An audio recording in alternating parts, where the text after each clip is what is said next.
So, Martino, as a world champion lightweight rower, how did you manage weight and nutrition? And how do you guide athletes in balancing performance and health now? My path was full of mistake. Yeah. Of course, I was in a period where the access to internet, let's say, was building up. So extra were suggesting how to do, and of course, was a lot of those things were mistake. Then I start to work with a nutritionist. Welcome to the Athlete's Compass podcast. Each week, renowned sports scientist and founder of Athletica AI, Dr. Paul Larson, athlete, coach, and sports scientist Mariano Rakai, and coach and cyclist Paul Worlowski discuss training, racing, and improving your health and fitness. Get ready for your journey to peak performance.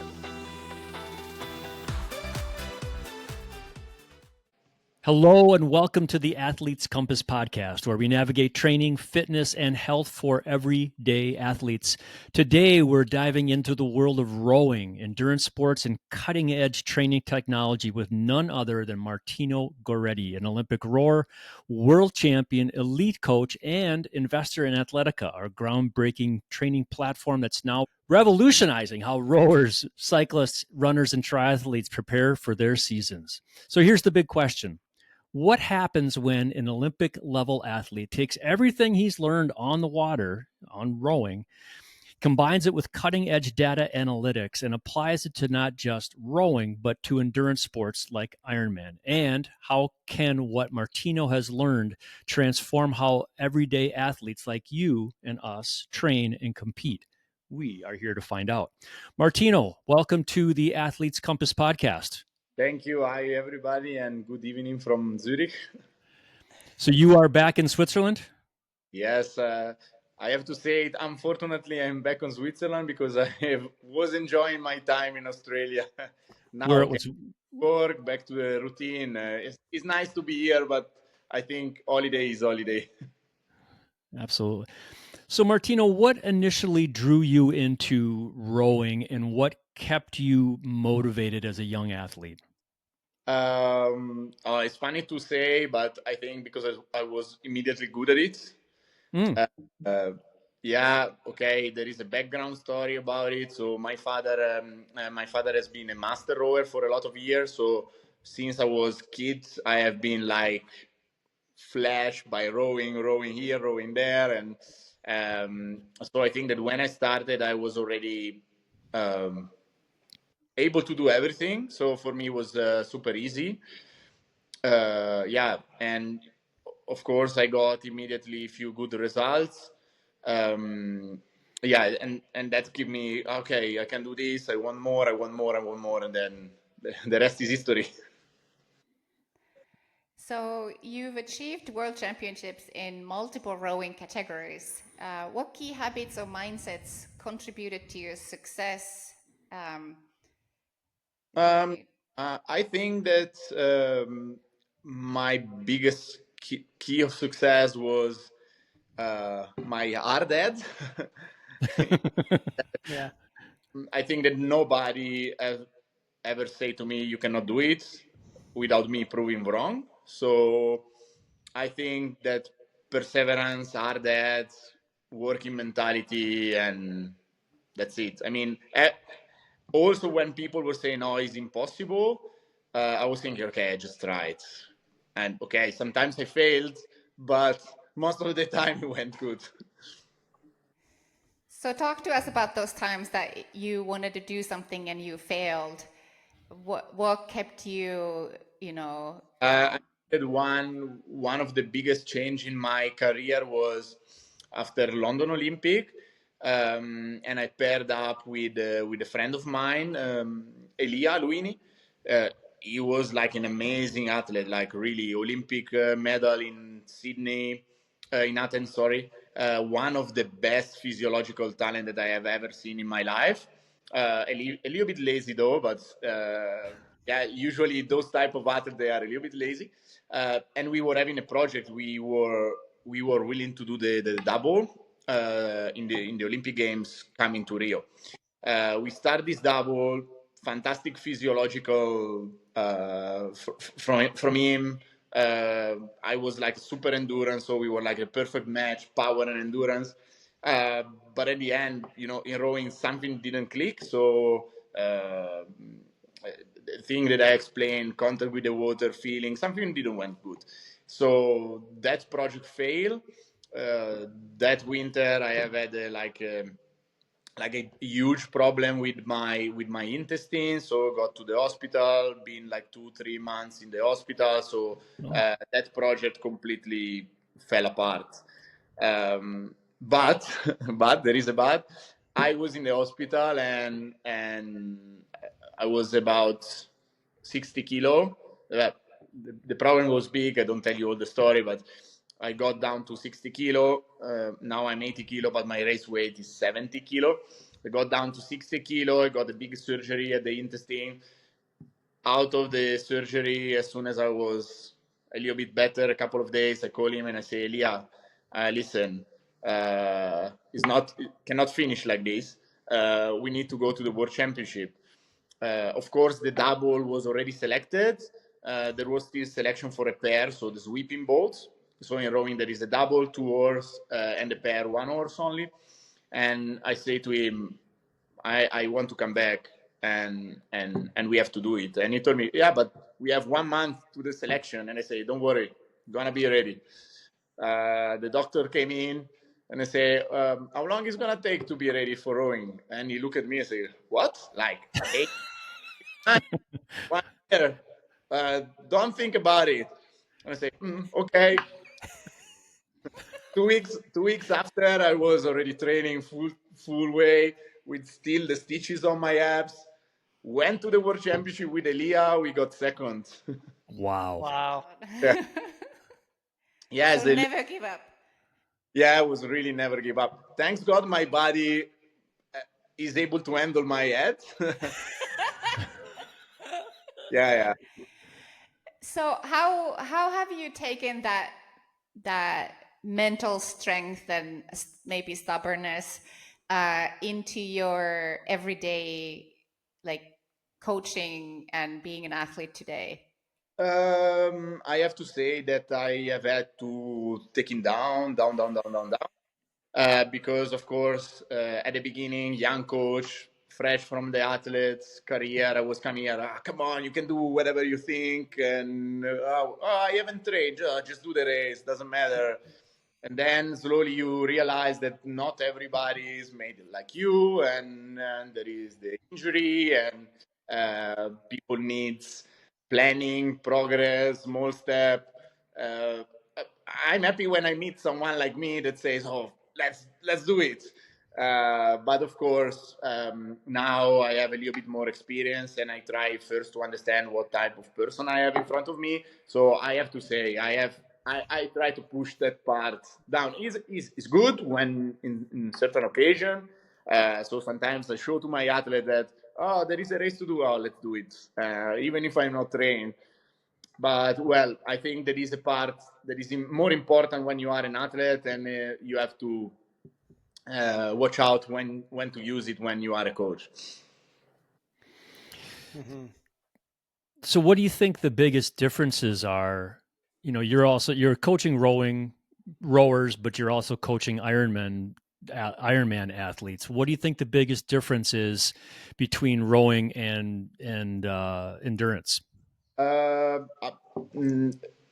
will call it Ironman and rowing, but just because Ironman and like a little bit triathlon in general, in my opinion, is more a lifestyle. Rowing is a sport, but we don't have in rowing like a big lifestyle behind. You come to the club, you do your training, you go home. In the Ironman is a little bit more the lifestyle, like, you know, get the right clothes, go for a run, go in the swimming pool, do all the things. And I tell you, because I sign up for a Ironman, and I've noticed that as soon as I sign up, my gear start to change. When I go running, I go dressed, and when I go biking, I have to be proper with the chrono bike. And for the rowers, we are a little bit more, let's say, farmers. Farmers foreman. So I think that the biggest difference I use with my athlete in Ironman is try to get them into a lifestyle. Of course, with the training plan, I like a lot to use different type of training. So I include rowing in my Ironman training for my athletes, because anyway, if you think about rowing, is a full body exercise, and sometimes if you don't have much time, 30 minutes, 1 hour or ergometer is like perfect for a triathlete because you train everything. So I try to use rowing into the training, and it's really effective, especially with people that are working and they say, "Oh, I have half an hour today." Oh, just like a good rowing session is perfect. So so is that an aerobic activity or is it a strength activity? How do you incorporate that? If you see rowing on the book is considered an endurance activity. Okay. When you do it, it depends at what level you do it. You understand this a lot different. Imagine rowing races on 2,000 meter. You have a start that it goes from 1 minute to 2 minutes, depending on the contenders. Then you have middle part of the race where you have to try to keep the most constant pace, but the higher speeds possible. And then, if you can, you have to sprint at the end. Yeah. So, in the past, was clear that there was a start, middle part, and sprint. In the last, I think, 10 years, it's slowly getting like a flat race. So it's full gas for how long you can keep it, pretty much.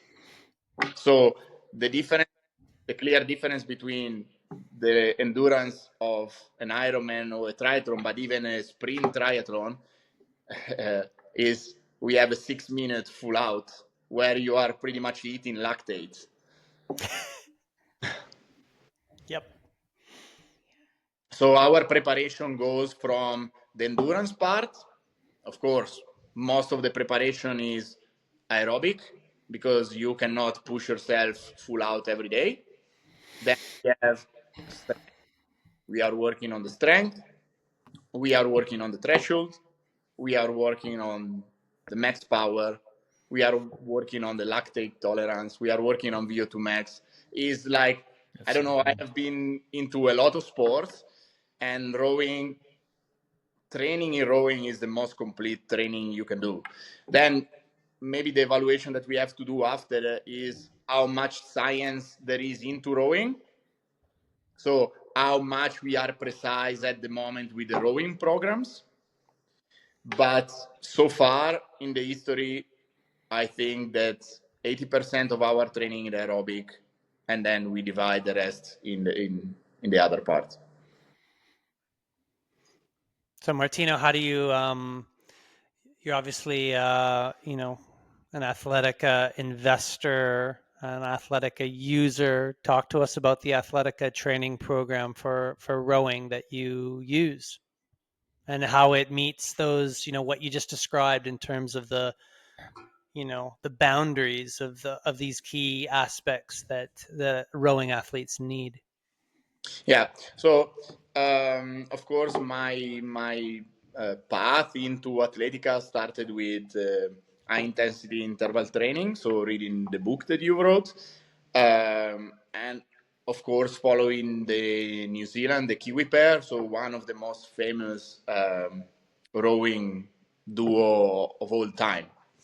And of course, in my small club, I was starting already to work with that type of philosophy, and as well, I prepare myself to compete at the World Championship. So my last World Championship, I've coached myself.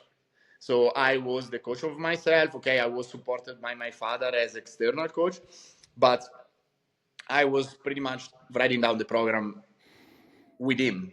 So I went a little bit on the extreme of the high intensity interval training, good results. I won the world championship.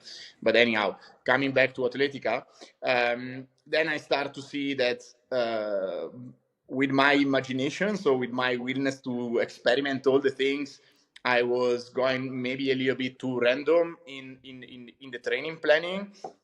So my first year as a coach was like, the structure of the week was there, but the training were always different. And I start to notice that some athletes were suffering about it. So the athlete needs regularity.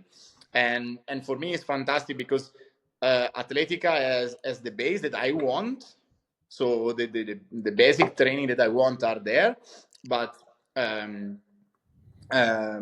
but the program give me a regularity. So regularity in the build up in quantity, quality, and like that, I can give to the athletes a little bit more structure, and anyway, I can experiment a little bit.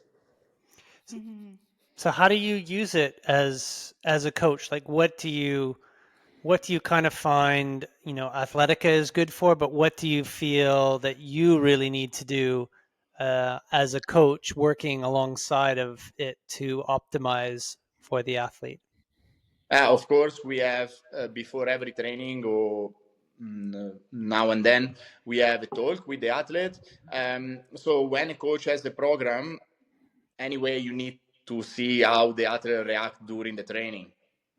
So we start from the training base of Athletica, but then, of course, I need to understand if the athlete is ready, how the athlete is doing the program, and if he can actually do all the program for that day. So most of the time we have noticed with the athlete that I'm following that the training is correct, so the volume of training, the intensity is correct, but sometimes I need to see moment by moment what the athlete does. Plus there is a technical part. So rowing is like there is a huge part on the technique.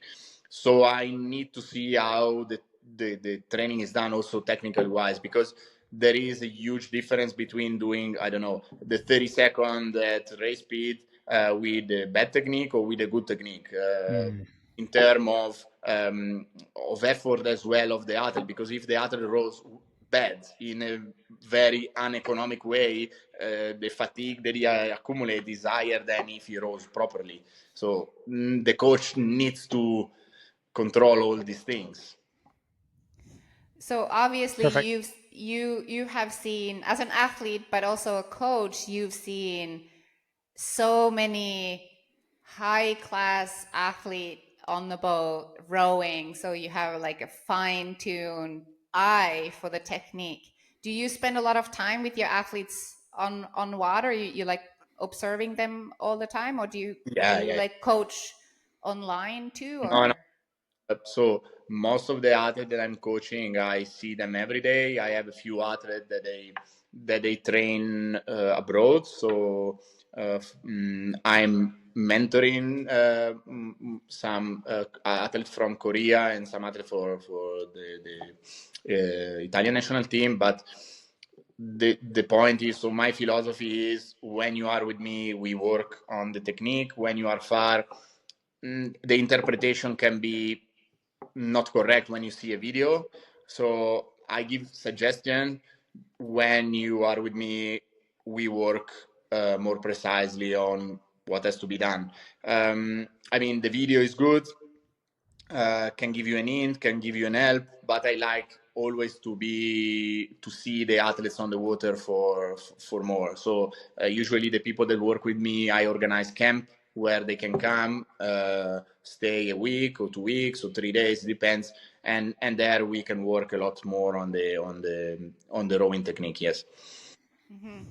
And what role does data and analytics play in your process as a coach? Like, obviously you see your athletes a lot, so you can kind of tell their day-to-day form, but how do you work with data? But for me, I started like like a personal interest, so to see if my interpretation was correct. but slowly more I see that the data are important also for the athletes. When the athlete has a moment that is difficult and he says, "Oh, it's not going so good," and we go back and we say, "Oh, listen, look, this is what we have done. This is your performance. This is your heart rate, and we have all the data that support the growth of the athletes, but as well the flaws. We have a period that we are not going in the way we are expecting. We go and we try to understand why." And you can do in all the part of the training. So, for example, I have an athlete, very talented, very good, training very well. He was preparing properly for the race. Training was going good. We were noticing that he was a little bit tired from the heart rate variation and the heart rate in the morning. He was looking tired, and then he told me, I cannot sleep. And then all of a sudden, I discovered that he has decided to do a strange diet to lose weight. And also that is important to know, because so for me, also what he eats and the calorie that he takes a day are data that are important to say, okay, this is good, this is good, this is good, this is good. Where is the problem? And then you can figure out. When you don't have data that support all these things, then you are searching around and maybe you don't find a solution. So the more data you have, the more precise you can be. Of course, with Athletica, my work is a lot more simple, like way more simple, because if I imagine to collect all the data of all the athletes I have, put it down on paper, do chart, do this, do that, I will work 24/7. Like this, I have time more to think about, okay, these athletes, these are all the variables that Athletica gives me. Where is the problem? What we can do better? So as like for me, it's fundamental. I mean, I'm working now since a little bit with Athletica, and with all the athletes I'm following, and they are on the platform, it's going way better.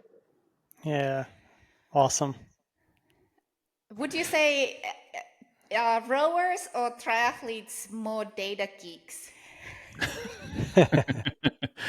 Or both? I think that you know the answer already. I have a question, Martina. This is a personal one, and kind of, a selfish question. But like, I'm actually, because we've adopted rowing into Athletica, and I'm kind of interested in it. I'm thinking of getting a Concept 2 ergometer, maybe finding it secondhand or whatever, right? And like that's with the exception of you come across a gym or something like that, I might do some rowing, but I'm not I don't have the motor pattern dialed, if I'm honest. What would be the benefit of someone that's brand new to it? Say like a triathlete that's kind of coming in. What would be the benefit? Where would you kind of start? What might you see cross training wise? As I understand it, it's a pretty complete movement.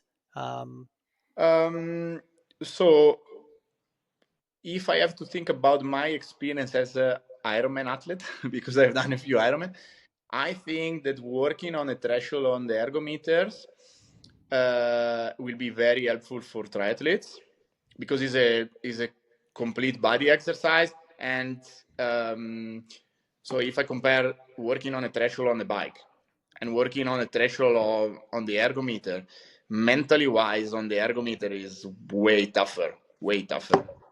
Is really like a constant fight between you and this machine because it's a full body thing. So I would rather, so if I have to choose a threshold workout on the bike and on the ergo, I will choose on bike if I want to do it easier. Mm-hmm. What about go ahead, Paul. what about like I'm thinking the core activation as well. Surely. And okay, then we have the little bit more specific use. The rowing, you use a lot of core, ab muscle, back muscle, stabilization muscle. That's the thing that probably as a triathlete you do mostly when you swim, or if you do core session, maybe with rowing you can integrate the two things, because we are using a lot the arms. So in the common thinking about rowing, at least where I live, they say rowing is all about arms, but rowing is about arms, core, and legs. So it's a really a connection between the part of the body. And if you see main difference between a novice and a professional athlete or experienced athlete is the different posture when you are sitting on the ergo. So you see the novice are very low on the back, and they are not able to use their core. The people that have a little bit of experience or professional, they are really strong in the core. And as other sports, as soon as we have introduced the core stability in the routine, the performance on the ergo went better. So yeah, as well that. Yeah, I was thinking that too. And then, I mean, even from the HIIT science standpoint, right? Like you just think of the muscle mass engagement is quite complete, and also like a different way to target, the cardiovascular system, right? In terms of doing like a different way to get at a a VO2 max workout, even, right? Like is a good one for that too. So and in I'm just thinking also, like today's modern age, we're all sitting, right? And then to your point on the core, well, it's a good way to kind of alleviate and strengthen a lot of those counter some of all that sitting that we're all doing right now, right? Mm-hmm.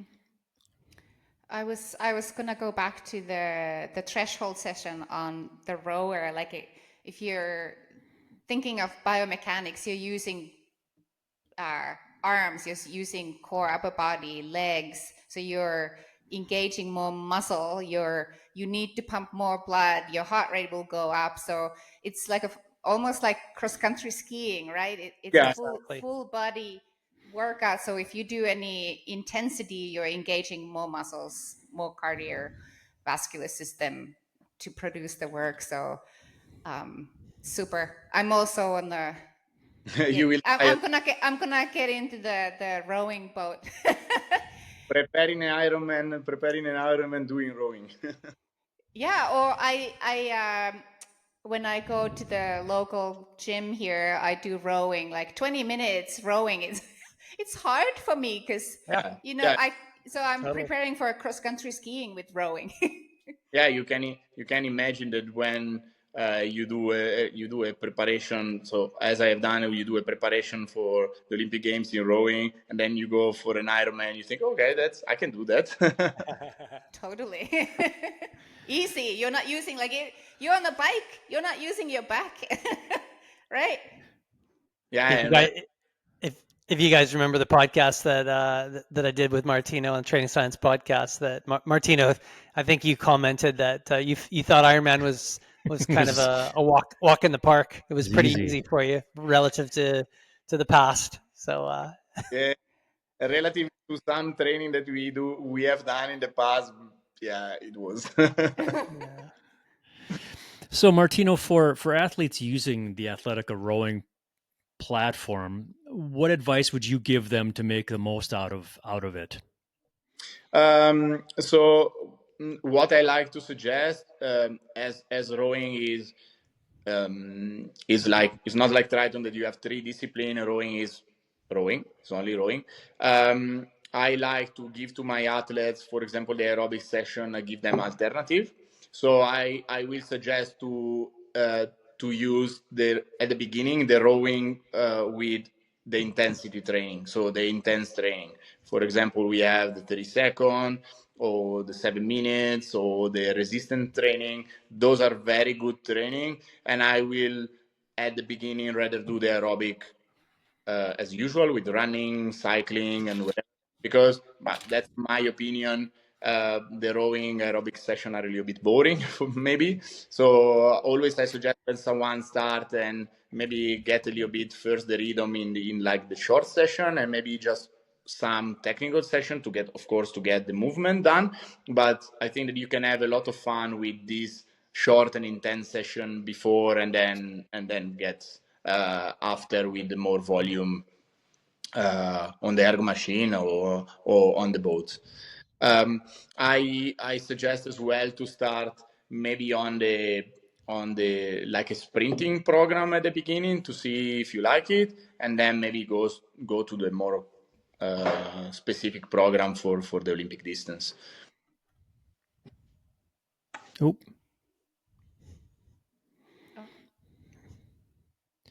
So, Martino, as a world champion lightweight rower, how did you manage weight and nutrition, and how do you guide athletes in balancing performance and health now? My path was full of mistake. Yeah. Of course, I was in a period where the access to internet, let's say, was building up. So I started like with the people suggesting, so ex-rower suggesting how to do, and of course was a lot of those things were mistake. Then I start to work with a nutritionist. Of course, as well, I had to search my way as well into that. My suggestion now with the athletes searching a nutritionist that you have a good relationship with. So not just go to a guy and start a plan. You have to understand if this person fits with you, because especially when food is involved, should be really easy, like talking and change information.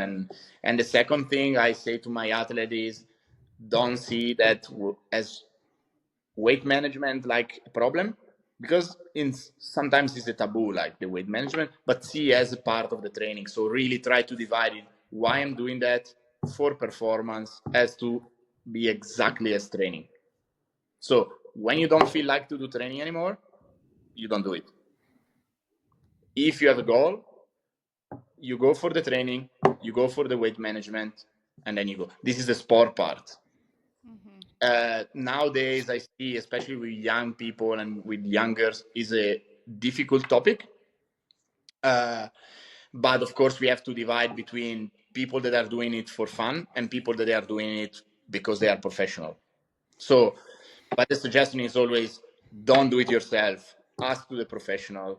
Plan it with a professional, maybe just for a period to understand how it is, and then keep going by yourself. But never go like alone on this path, because is maybe the most important part to be a good athlete, but also be an happy person. Yeah. Nutrition is, it's emotional, but it's also like not just performance, but also health, and therefore performance, because you can't be performing if you're not healthy. What are your top tips for athletes balancing life training and recovery? In that I'm very bad, because now I'm training, coaching, trying to have a life. So my recovery is probably horrible. But sleep. I think that sleep is the key of everything. But not only the hours, but sleep good, good bed, clean room. These things are fundamental, and probably in the past we were not understanding that. I remember that I spent years sleeping like in a super uncomfortable bedroom with uncomfortable blanket. I think that not only the hours are important. So for me, it's important to have very good mattress where I can lay down and not have pain when I wake up, and be well fed when I go to sleep. No light at all. I think that sleep is for sure the key. Sometimes even more than training, the key of doing a good performance. Totally. Yep. That's what Alistair says, right? Alistair Brownlee, Athletica ambassador, he said that recovery is 90% sleep, maybe 9% nutrition, and 1% everything else. So, yep. But I will say more than only because of course everybody says the amount of hour. I think the quality of the hours that you sleep, because you can also sleep 6 hours, but if those 6 hours are good sleep in a good bed, good air, clean room, that's Agree. from this to this. Yep. Totally. What excites you the most about the future of rowing and endurance sport coaching, especially with platforms like Athletica? I hope that it's going to become more accessible because it's like elite coaching for everybody. Because that's the change. So everybody can have like an elite coach without having an elite coach. Yeah. But as well for a coach that I'm a coach that doesn't know anything. I want to learn. I just do my Athletica thing on myself. I see the program. I learn what and why and when the program does it. And at the end, I know more than before. It's also a learning platform. Then, of course, maybe read the book, understand why this training is there, why we do this training. But as well, there is an explanation on Athletica for every training. Like, I mean, if you don't have to coach elite athlete, but you are coaching like recreational athletes, could be enough.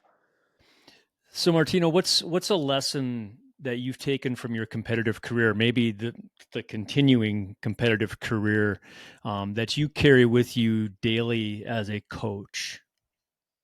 I think that as a coach, I really want to do everything possible for my athlete to have the best possible outcome of what they are doing. So I don't like to lose time. And in my athlete career, I think that I have lost a lot of time because of different situation, coaches and whatever. So as a coach, I want them to have all the tools possible to achieve their dreams. So for me also, my own study or Athletica, the science-based coaching, the data, they are all tools that I want to give them to have their puzzle complete. For me, that's important. So searching and Paul, I search Athletica, I search your book, but okay, because I want to learn, but also because I want to give to my athlete the best possible tools to achieve their dreams. Because they have one career, I will have plenty of athletes, but if I go with that philosophy, I will never be the perfect coach. Let's say, as you cannot be a perfect athlete if you don't want to watch all the details. You cannot be a perfect coach if you don't search all the details and all the possible things that can help you to be the best. Well, Martino, thank you so much for joining us, and thank you for your continued support with Athletica. And we look forward to seeing the changes in the rowing program because of your involvement. So we appreciate it. Thank you. Thank you. But I think that I have to say thank you to you because lately with Athletica, my job is getting a little bit easier. Some part. That's good. That's good. Time to train myself. That's our goal. Our goal is to make it easier for coaches to function. So that makes us very, very happy to hear, Martino. And we're really grateful for your involvement in the platform development, and lots more exciting things to come. Thanks for exploring the path to peak performance with us today on the Athletes Compass podcast. When you subscribe, you'll ensure you're always tuned in for our next journey into endurance, mindset, and performance. And when you share the episode with a friend, teammate, or coach, you'll be helping them discover new ways to level up their training and life. Take a moment now, subscribe, share, and let's keep navigating this endurance adventure together. For more information or to schedule a consultation with Paul, Mariana, or me, check the links in the show notes. For Martino Goretti, Mariana Rakai, and Dr. Paul Larson, I'm Paul Worlowski, and this has been the Athletes Compass podcast. Thank you for listening. We hope you enjoyed another episode of the Athletes Compass podcast, your North Star through the sometimes complicated world of training for your endurance sport. We appreciate your comments and training questions and your 5-star reviews. For a deeper dive into the science of endurance sports, listen to the Training Science podcast and check out the adaptive AI training platform Athletica.ai. Thanks for listening.